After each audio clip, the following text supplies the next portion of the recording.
안녕하세요. 결혼 2년 만에 이혼하게 된 33살의 여성입니다. 동갑내기 남편하고는 연애 결혼을 했어요. 3년이란 시간 동안 충분히 서로를 알게 됐다고 생각했기에 이렇게 빨리 이혼을 하게 될 줄은 상상조차 못했네요. 나이가 같아서인지 연애하는 내내 친구처럼 편하기도 하고 여러모로 좋았거든요. 비록 어른스러운 모습은 찾기 어려웠지만 그래도 회사 생활을 하면서 보인 성실한 태도의 결혼 상대로도 괜찮겠다 싶었고요. 아무튼 저희 둘의 나이가 30을 넘어가면서 자연스럽게 결혼 이야기를 주고받게 됐어요. 하지만 둘 다 모아놓은 돈이 별로 없었다는 게 문제였습니다. 특히 남편은 2천만 원이 전부였거든요. 그런데도 그때는 사랑의 콩깍지 때문인지 돈보다는 사랑이 먼저라는 생각에 현실적인 문제를 깊게 고려하지 못했어요. 앞으로 1년 동안 바짝 돈을 모아서 하면 되는 거 아니냐고 단순하게 생각한 거죠. 문제는 1년 동안 지출을 최소한으로 줄이고 산다는 게 생각만큼 쉬운 일은 아니었습니다. 원래도 남편이나 저나 그렇게 씀씀이가 큰 편은 아니었는데 그러나 중에 더더욱 허리띠를 졸라매야 했으니까요.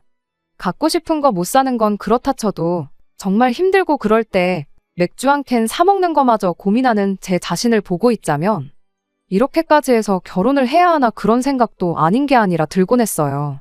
소위 현타가 몇 번씩이나 왔었다니까요.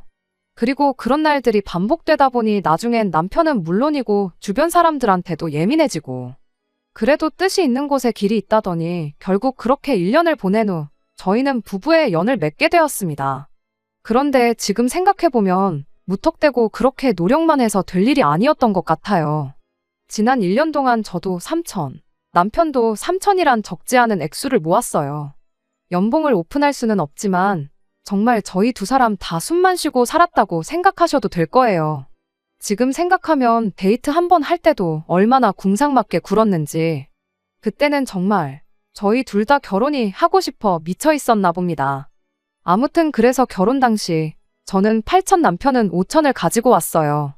그리고 남편이 군대를 다녀오느라 저보다 사회생활 시작이 늦었으니 모아둔 돈이 차이가 나는 건 어찌 보면 당연한 일이었기에 적어도 저는 그 당시에는 크게 개의치 않았어요. 그걸 가지고 남편한테 농담이라도 뭐라고 한 번 한 적도 없고요.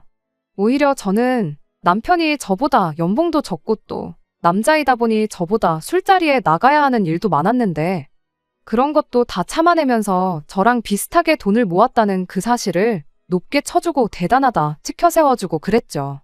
하지만 시댁에선 그래도 남편이 여자인 저보다 돈을 적게 가지고 결혼을 한다는 게 마뜩찮으셨는지 3천을 보태주셨어요.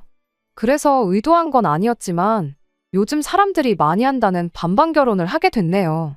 그리고 저희가 결혼하던 때만 하더라도 1억 6천이면 서울의 적당한 빌라 전세는 구할 수 있었습니다. 물론 대출받고 하면 더 좋은 집에서 시작할 수도 있었겠지만 사람 일이 어떻게 될지 모르는데 거액의 빚까지 내가며 무리해서 신혼집을 구하고 싶지는 않았던 거지요. 게다가 저희가 연봉도 또래에 비해 나쁜 편이 아니었고 비록 고생스러웠지만 빡세게 돈을 모아본 경험도 있다 보니 차라리 몇 년 더 고생을 하더라도 대출은 최소한으로 받고 싶었달까요?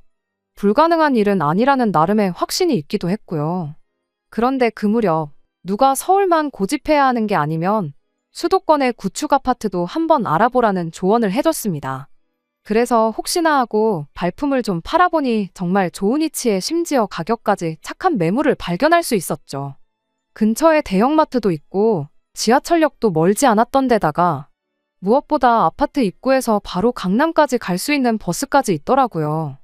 그래서 놓치면 안 되겠다 싶은 마음에 덜컥 계약부터 했어요. 그런데 문제는 그러고 나니까 돈이 하나도 안 남겠더라고요. 아쉽지만 신혼여행은 국내로 가고 결혼식 비용이야 축의금으로 어느 정도 회수가 가능하다 쳐도 정말 필요한 가전가구는 어떻게 해야 하나 걱정이 많았죠. 그래서 남편과 상의 끝에 대출을 받기로 했습니다. 1,000만 원 정도만 받으면 일단 필요한 건 살 수 있을 것 같았고 그 정도는 그래도 금방 갚을 수 있겠다 싶었거든요. 그런데 시부모님께서 대출을 왜 받냐며 당신들이 해주겠다셨습니다. 괜찮다고 했는데도 이자가 아까워서 그러신다며 해주시겠다고 고집을 부리셨어요. 그래서 1,000만 원을 더 받았는데 결혼하고 얼마 지나지 않아 차라리 맨바닥에 신문지를 깔고 자는 한이 있더라도 그 돈은 받지 말았어야 했다는 걸 깨달았네요. 당장 침대에서 자는 게 뭐가 그렇게 중요했는지 한두 달 불편한 거 감수했으면 아무 일도 없었을 텐데 말이죠. 일단 따지고 보면 시댁에선 사천을 해주셨고 친정에선 영원을 해주신 건 사실이에요. 하지만 시부모님께서 매번 우린 사천을 해줬다 말씀하시면 그게 그렇게 곱게만 들리진 않았습니다. 왜냐하면 제 입장에선 어쨌든 저랑 남편이 각자 모아온 돈도 계산에 넣어야 맞는 것 같은데 그러면 결국 시부모님께선 1,000만 원만 더 해주신 거니까요. 그리고 굳이 하나 더 덧붙이자면 친정에선 공식적으론 하나도 보태주시지 못하셨지만 결혼식에 들어온 축의금은 전부 다 저에게 주셨습니다. 하나도 도와주지도 못하는데 이거라도 가져가라면서요. 반면에 시부모님께선 밥값조차 내주지 않으시고 축의금을 싹 걷어가셨으니 그러니 엄밀히 따지자면 시댁에서 돈을 더 해줬다는 것도 사실 무조건 맞는 소리는 아니라는 거죠. 하지만 시부모님께선 당신들이 4천만 원을 보태주셨다는 이유로 저희가 신혼여행에서 돌아오자마자 용돈을 요구하셨습니다. 그리고 그런 시부모님의 요구에 남편은 군소리 없이 그 자리에서 지갑을 열어 20만 원을 꺼내드렸는데 순간이지만 이게 뭐지 싶으면서도 안 좋은 느낌이 들대요. 그리고 그 안 좋은 느낌은 틀리지 않았습니다. 그 후로 어머님이 뭐가 드시고 싶다 하면 바로 모시고 먹으러 가고 갖고 싶다 하시면 사다 바치고 4천만 원을 이런 식으로 수거해 가시는 건가 싶은 생각이 들 정도로 남편을 쪽쪽 빨아드셨지요. 주말이면 여지없이 어디 가자 뭐 사러 가자 하는 시부모님 비위를 맞춰드리는 건 여간 고역스러운 게 아니었습니다. 한 주가 멀다 하고 움직일 계획을 세워야 했고 하루라도 느긋하게 쉴 수가 없었죠. 돈은 돈대로 나가는 건 덤이었고요. 그래서 하루는 작정하고 계산을 해보니 글쎄 결혼 생활 1년 반 하는 동안 시댁에만 1,000만 원을 넘게 썼더라니까요. 반면에 친정엔 아무리 따져봐도 250만 원이 채 넘지를 않았습니다. 아무리 두 사람 월급이 넉넉하다지만 남편이 돈을 물 쓰듯 쓰는데 저만 아끼는 게 무슨 의미가 있나 또다시 현타가 오대요. 그래서 결국 남편에게 솔직하게 이야기를 했습니다. 당신이 과소비를 하는 사람이 아닌 건 알지만 어째선지 시부모님한테는 너무 많이 쓰는 것 같은데 좀 줄일 수 없겠냐고요. 그랬더니 남편이 정말 말 그대로 노여워하면서 우리가 대출이 있는 것도 아니고 애가 있는 것도 아닌데 부모님한테 돈 좀 쓰는 게 아깝냐대요. 그리고 그런 남편의 태도에 저도 순간 울컥해서 평생 이 집에서 살 건 아니지 않냐고 나중에 아이 낳고 키우려면 그땐 서울에 들어가야 하는데 그럼 지금부터 돈을 좀 모아야 할 거 아니냐고 받아쳤어요. 그랬더니 남편은 또다시 내가 버는 돈 내가 쓴다는데 뭘 그렇게 참견을 하냐며 언성만 높일 뿐이었지요. 그리고 뭐 부부싸움은 칼로 물베기란 말처럼 얼마 못 가 화해를 하긴 했어요. 근본적인 문제가 해결되어서가 아니라 둘 다 한 집에서 날 세우고 있는 게 불편하다 보니 그냥 얼렁뚱땅 넘어간 거죠. 이후로도 남편은 시부모님 특히나 어머님이 바라시는 거라면 뭐든지 들어드렸습니다. 그리고 저는 그 일로 더는 남편하고 말을 섞기도 싫어서 피한다고 될 일이 아닌 건 알면서도 말을 안 했고요. 그리고 그 일이 있고 얼마 후였습니다. 남편하고 친정에 갔다가 친정아버지 생신도 다가오고 그래서 친정어머니한테 50만 원을 드렸어요. 그런데 집에 돌아오는 길 드릴 때도 아무 말도 않고 있던 남편이 갑자기 그걸 가지고 걸고 넘어지대요. 자기는 많이 드려야 10만 원인데 50만 원은 좀 과한 거 아니냐면서요. 어이가 없더라고요. 그래서 한 번에 드리는 액수가 중요하냐? 당신은 거의 매주 10만 원씩 드리지 않냐? 그리곤 어쩌다 한 번 드리는 건데 그게 문제냐 따졌습니다. 그랬더니 웃긴 게 남편이 묻는 말에 대답은 안 하고 기껏 한다는 소리가 제가 먼저 돈 아끼자고 해놓고 안 아껴 쓴다며 언행일치가 안 된다나요? 그래서 결국 또 그렇게 부부싸움을 했습니다. 남편이 저랑은 말이 안 통한다면서 짜증난다고 성질을 내더니 혼자 차키 들고 나가더라고요. 그리고 한 2시간쯤 지났나 남편이 돌아왔는데 세상에 어머님을 대동해서 왔더라니까요. 어머님께서 저한테 얘기 좀 하자고 하시길래 그때까지만 해도 저는 어머님이 남편한테 자초지종을 듣고 오신 줄 알았어요.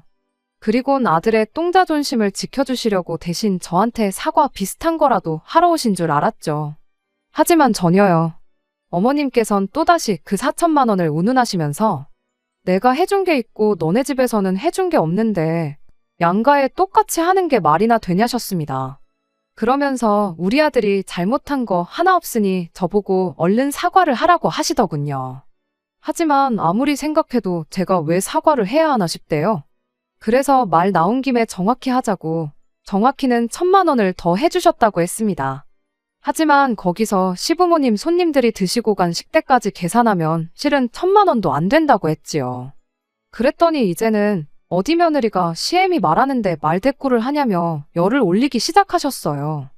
너 잘났다 니 똥국다 하시면서요. 그리곤 덧붙이시길 저희 집안에 있는 가정가구는 전부 다 당신이 사준 거니 그렇게 제가 잘났으면 아무것도 쓰지 말래요.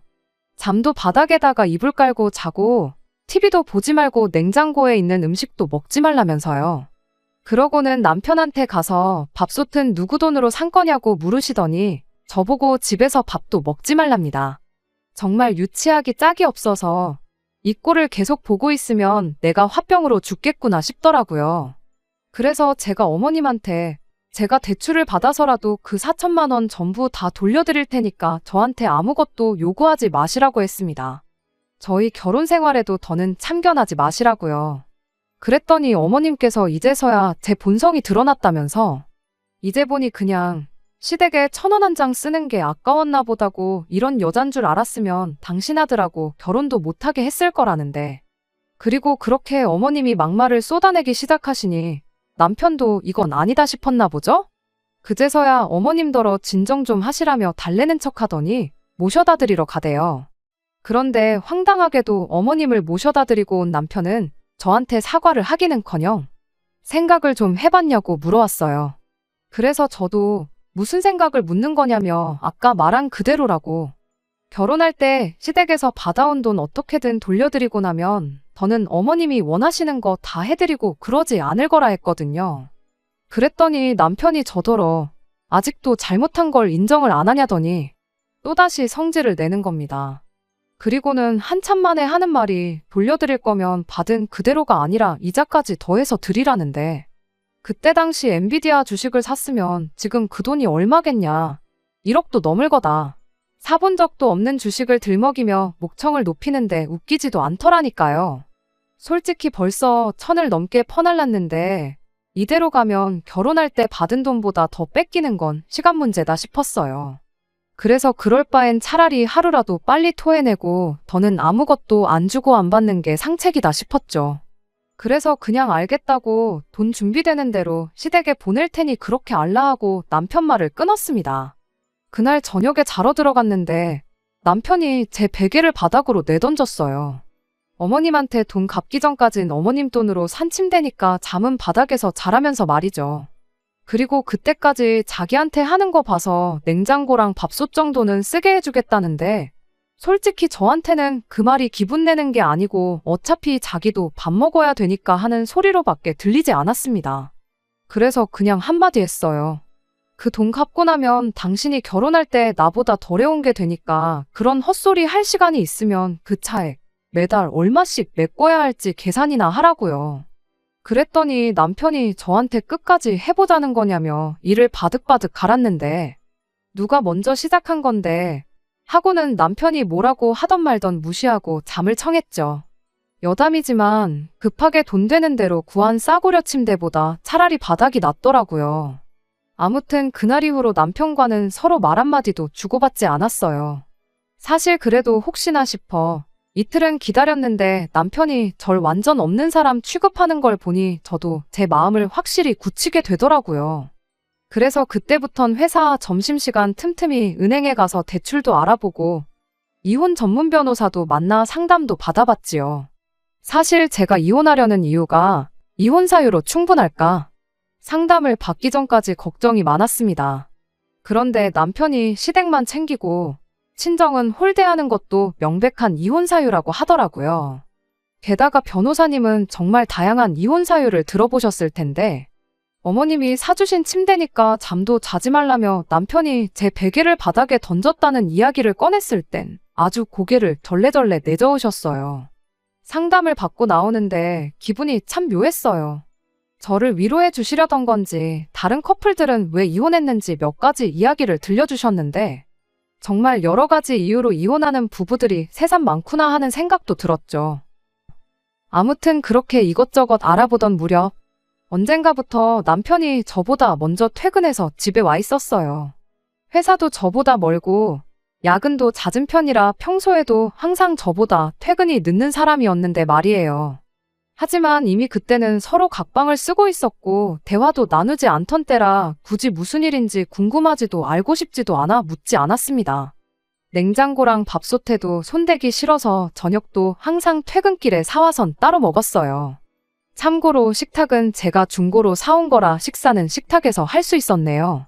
아무튼 그런 와중에 남편이 자꾸 주방에서 얼쩡거리는데 어찌나 거슬리던지 사과를 할 거면 남자답게 미안하다고 사과를 하던가. 하지만 일주일이 되도록 얼쩡거리기만 할 뿐 말을 안 하는 거예요. 그래서 더는 못 봐주겠어서 밥 먹는데 신경 쓰이게 왜 자꾸 얼쩡거리냐 물으니 그제서야 하는 말이 자기가 지금 며칠 동안 계속 저보다 먼저 집에 와 있는데 무슨 일인지 안 궁금하냐대요. 아무리 싸웠다고 해도 남편인데 그 정도는 신경을 써주는 게 예의 아니냐면서요. 어이가 없어서 예의 따지는 사람이 어머님이 사준 침대니까 바닥에서 자라며 와이프 베개를 던지냐고 되물었어요. 그랬더니 한참 동안 말이 없더니 난데없이 자기가 지난주에 회사를 그만뒀다대요. 그러냐고 대답하고 저는 다시 식사를 이어갔습니다. 별로 안 궁금했거든요. 그런데 남편은 제가 왜 그만뒀는지를 안 물어보니까 그걸 가지고는 또 난리를 치대요. 하도 시끄럽게 굴길래 왜 관뒀냐 물었습니다. 그랬더니 황당하게도 의기양양에서는 하는 말이 어차피 자기가 돈 벌어봤자 자기 가족한테 마음대로 쓰지 못하는데 돈을 벌어야 할 이유가 뭐가 있겠냐는 거예요. 그러면서 걱정되지 않냐는데 아마 남편 딴에는 자기가 회사를 그만뒀다고 말하면 제가 미안하다고 납작 엎드려서 시댁에 돈 쓰는 거 맘대로 쓰게 해줄 테니까 제발 회사는 관두지 말라고 싹싹 빌 줄 알았나 봐요. 하지만 제가 사과할 이유가 없잖아요. 그러냐고 본인이 하기 싫다는데 어쩌겠냐고 알겠다 하고는 또다시 식사를 이어갔습니다. 그러면서 갑자기 생각난 것처럼 남편한테 나 이혼 상담 받고 왔는데 당신 말하는 거 보니까 상담 받길 정말 잘한 것 같다고 했어요. 그리고는 이혼하고 나면 자기가 얼마든지 시부모님한테 해드리고 살아도 되니까 좋지 않냐며 그러니까 웬만하면 조용히 이혼 도장 찍어달라고 했지요. 그런데 황당하게도 그제서야 남편의 반응이 달라졌어요. 갑자기 이혼이라니 무슨 소리냐면서 부부 사이에 대화로 못 풀 일이 어디 있냐 얘기를 좀 하자더니 자기가 그냥 미안하답니다. 저는 지난 일 가지고 왈가왈부하지 말자면서 말이에요. 어이가 없어서 갑자기 왜 이러냐고 됐다고 했어요. 이혼 상담을 재미로 받는 사람 본 적 있냐고 내 마음은 이미 굳어졌다면서요. 그랬더니 하는 말이 그런 말 말라면서 뭐가 됐건 자기가 다 고치겠답니다. 당장 직장 문제도 자기가 직장을 그만두긴 했지만 엄밀히 말하자면 그만둔 게 아니라면서요. 사직서 수리되기 전에 철회하면 되는 거라면서 그 부분은 걱정 말라나요? 그리고는 당장 내일이라도 다시 출근할 수 있다고 상의도 없이 사표 낸 것도 정말 잘못했다며 말 그대로 싹싹 빌대요.